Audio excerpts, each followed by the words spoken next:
भारतीय पुरातत्व सर्वेक्षण की पुनः स्थापना और उसे सक्रिय रूप से कार्यान्वित करने का श्रेय किसे दिया जाता है?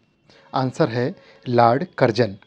1901 में भारतीय पुरातत्व सर्वेक्षण को फिर से सक्रिय करने और जॉन मार्शल को उसका महानिदेशक नियुक्त करने का श्रेय लॉर्ड कर्जन को दिया जाता है। उन्होंने स्मारक संरक्षण अधिनियम 1904 भी पारित किया, जिससे ऐतिहासिक धरोहरों के संरक्षण को विधिक रूप मिला। अब आपके मन में यहाँ एक सवाल आएगा कि 1861 में जो एएसआई की स्थापना हुई थी उसे पुनः शुरू करने या फिर वो बंद क्यों हुआ, ऐसी क्या स्थिति बन गई थी? तो 1861 में ये स्टार्ट हुआ था और 1871 में अस्थायी रूप से इसे बंद कर दिया गया था। उद्देश्य क्या था?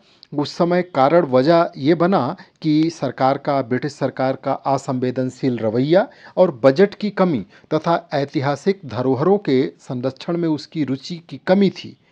लेकिन इस दौरान ऐसा देखा गया कि ऐतिहासिक स्थल की उपेक्षा हुई, तमाम जगह लूटपाट हुई और अलेक्जेंडर कनिंघम, जिन्होंने पुरातत्व विभाग की स्थापना किया था, एएसआई की स्थापना किया था, जिन्हें भारतीय पुरातत्व का जनक कहा जाता है, तो जो उनके द्वारा शुरू किए गए इस कार्य को फिर से जीवित करने का श्रेय लॉर्ड कर्जन को दिया जाता है। इन्हें इतिहास प्रेमी और पुरातत्व के महत्व को समझने वाला कहा जाता है और इन्होंने 1901 में पुनः इसको शुरू कराया और इसमें सर जॉन मार्शल को इसका महानिदेशक नियुक्त किया और इसके लिए ये आप ध्यान रखिएगा, स्मारक संरक्षण अधिनियम 1904 भी पारित कराया। नेक्स्ट है, किस ब्रिटिश अधिकारी ने 1784 में प्राच्य ज्ञान के स्रोतों